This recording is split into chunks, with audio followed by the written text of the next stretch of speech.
Hey guys, so today I want to check out this Sony Xperia Z2 versus this iPhone 6 3D prototype that has been printed out from a machine actually. Yeah, that's a little bit random, but hey.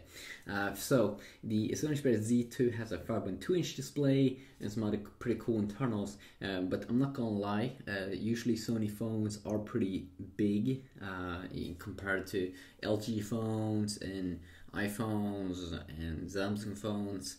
Usually they have a lot of space they don't really seem to use on the front side, and just the build overall, HTC is also creating pretty big phones. So let's take a look at it over here. So you can see here, first of all, you have this area down here which is a little bit random. You can see it's a fully working device, of course, but hey, you can see that this device is like a big fat area down here. Why is it taking up so much space? Completely random. Yeah, and it's a pretty nice build quality though. I'm not gonna lie, it's a pretty nice phone in that regard. But let's check it out here. So 5.2-inch display here. You can see here that they've actually aligned the buttons very nice. They are not up high. You can see my thumb here is resting on this button here to turn on the display and to start use the device, which is pretty nice.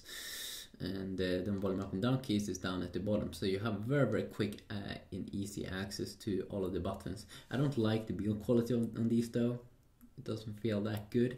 And then also you have a dedicated camera button down here, also very quick access to.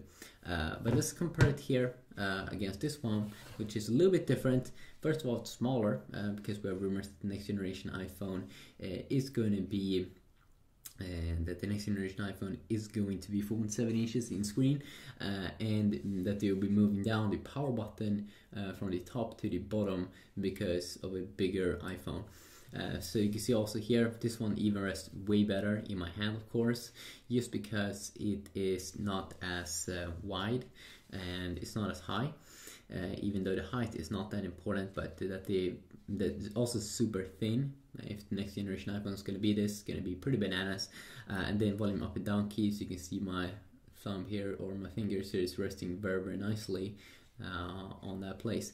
I'm going to say though that compared to earlier iPhones, you will have to stretch a little bit up here at the top to drag down things and probably changing menus and things like that, but so far so good. It looks pretty nice. And also the thickness of it. I mean, Apple has already showed that they can pull off kind of things like this with the iPod Touch, and I'm probably also going to do a video with that perhaps and compare it with the iPod Touch.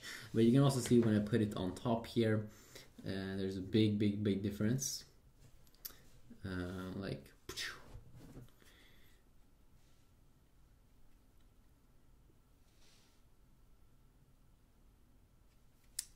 let's also check out the thickness here.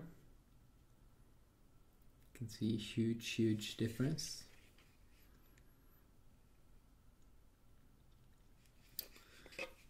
And also having them a little bit side by side here, you can also probably notice that there could be some big differences here. But then again, this phone is not even out, so Sony can probably work on a Z3 or something in the future. That can definitely be quite a nice experience. And you can also see the thickness like this. It's also a pretty big difference. So yeah, just a quick little video checking that out a little bit.